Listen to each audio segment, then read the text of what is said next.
Alors, pourquoi ai-je eu envie de faire ce projet? Alors, je pense que c'était avant tout un hommage que je voulais faire à Steven Spielberg et George Lucas. Ces deux cinéastes ont vraiment, en quelque sorte, forgé une, une grosse partie de mon univers cinématographique.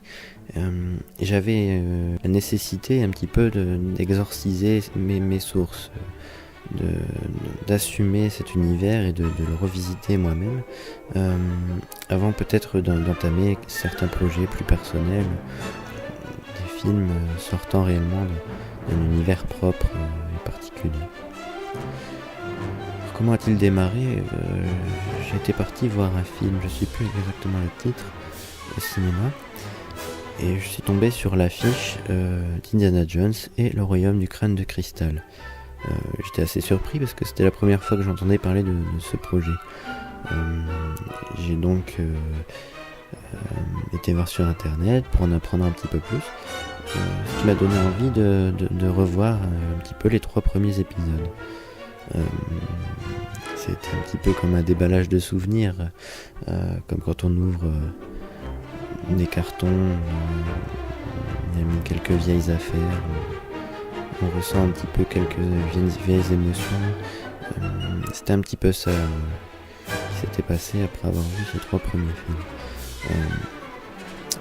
Donc comme je le disais, j'ai eu l'envie de faire un hommage à ces 3 films, réalisateur Steven Spielberg.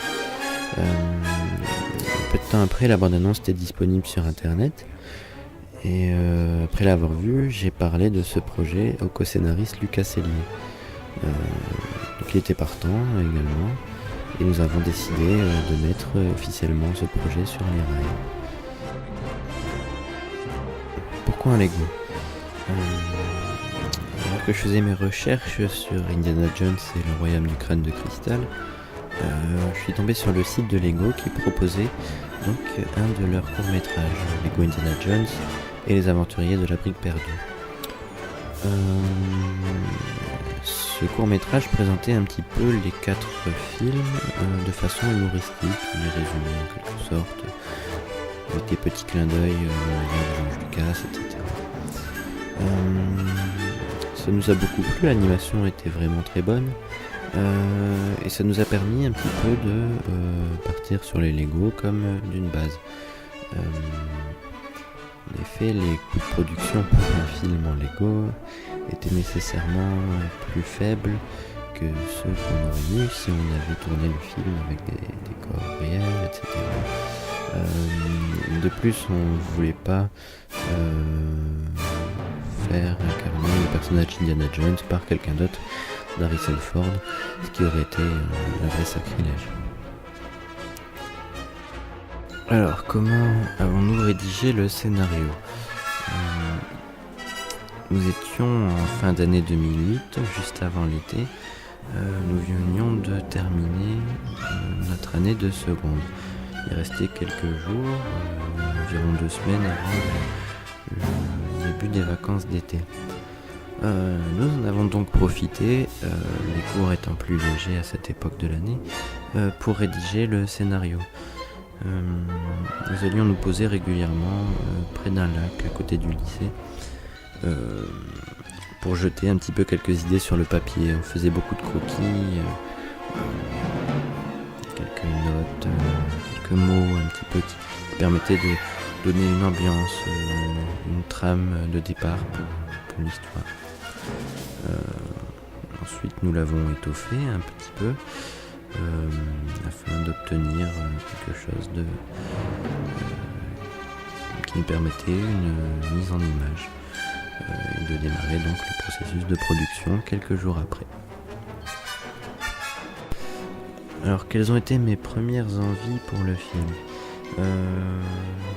J'avais pensé au tout début faire un film un petit peu d'aventure, d'archéologie en Égypte, un petit peu comme l'était le premier film Indiana Jones et les aventuriers de l'Arche perdue. J'avais d'abord donc envisagé la présence d'une momie un petit peu dans des pyramides, etc.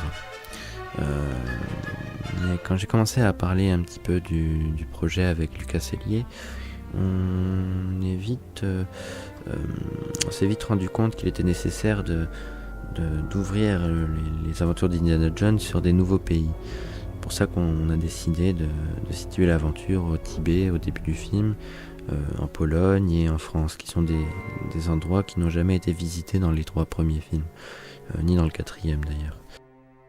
Le choix des personnages Lego, en fait, il a été assez simple parce que dès le départ, on voulait tous les deux la présence du père d'Indiana Jones, qui était pour nous un personnage emblématique de la saga, même s'il n'apparaît que dans le 3e épisode.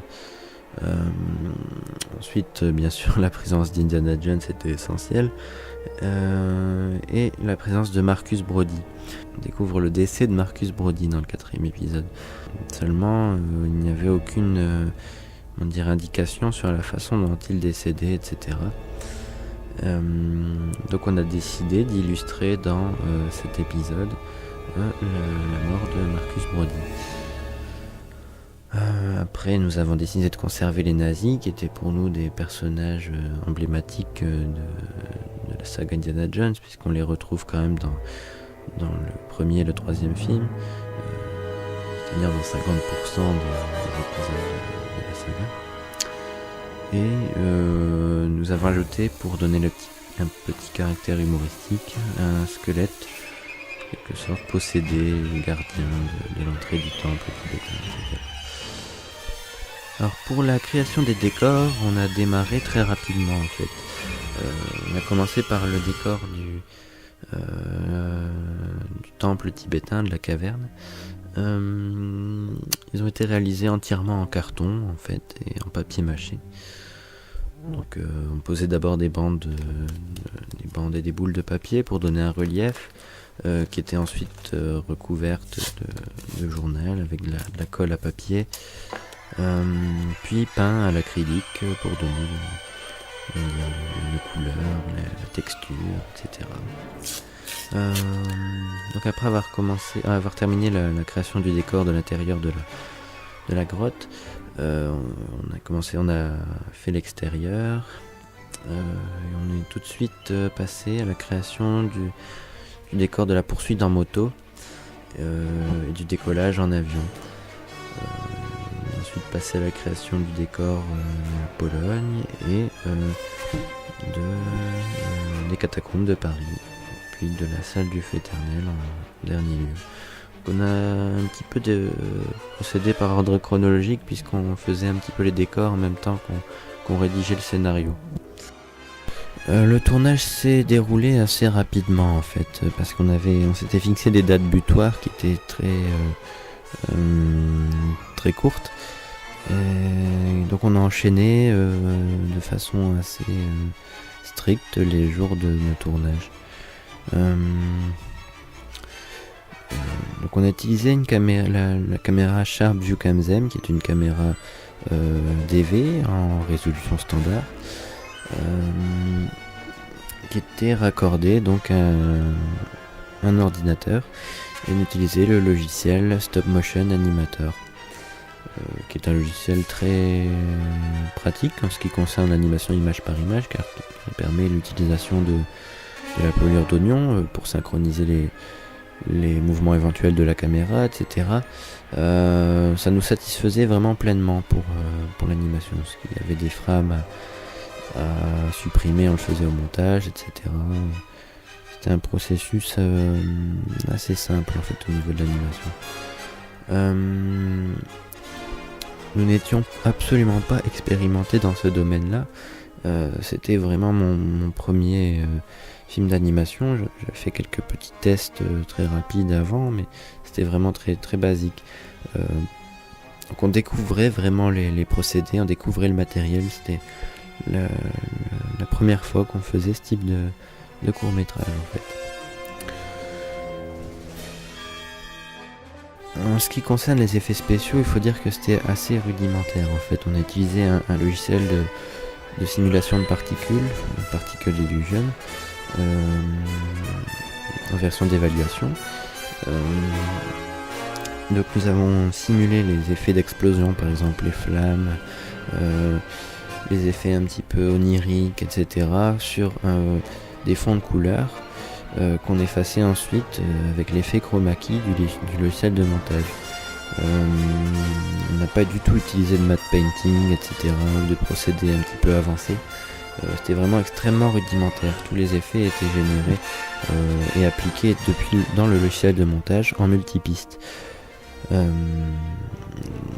D'ailleurs, en ce qui concerne le montage, nous avons utilisé aussi un logiciel assez rudimentaire, Pinnacle Studio 11 Ultimate, qui nous permettait quand même quelques effets justement de chroma key, de superposition, etc. Mais c'est vraiment rudimentaire, notamment au niveau du son.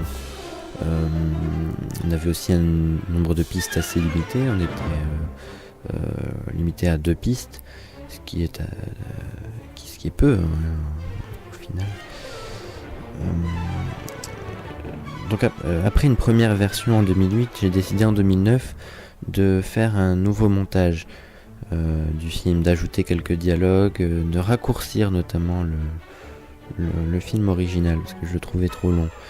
Il y avait vraiment des longueurs, etc. Ce qui m'a permis également d'avoir un fond sonore plus évolué, parce que j'ai utilisé Premiere Pro pour cette version qui permettait vraiment un montage en multipiste sonore assez avancé, etc. Alors en retour sur le film, bon ça fait plus de 2 ans maintenant qu'il est terminé, qu'il a été publié sur internet, qu'il a été vu. Je dirais que je peux avoir un retour assez objectif maintenant. C'est évident que je ne le ferai pas de la même manière actuellement. J'utiliserai des procédés tout autres. Notamment j'utiliserai After Effects qui est beaucoup plus pratique que les fonctions d'effet prédéfinies des logiciels de montage. Si je le remanierai encore une dernière fois, sincèrement je ne sais pas. Avec le fait de faire ce making of, un retour un petit peu sur un film fait il y a 2 ans, c'est assez difficile en fait de revenir dessus. Je sais pas, éventuellement je pourrais refaire une version avec un meilleur son, etc. Mais on n'arriverait pas à dire autre chose avec ce film que ce qui a déjà été dit. De plus, j'ai envie actuellement de consacrer mon temps personnel à des projets personnels justement, des projets qui explorent un petit peu plus mon univers propre et j'ai envie de développer des choses qui viennent vraiment de moi, des créations plus personnelles. Après, rien n'est dit, possible que je reprenne ce projet pour faire un montage un petit peu plus élaboré ou même peut-être faire une suite. Faut dire qu'on avait pensé à la base faire une trilogie. On était loin d'imaginer combien de temps un seul épisode nous prendrait quand on avait pensé faire ça. Donc rien n'est dit, mais a priori non, je ne le remanierai pas encore une fois.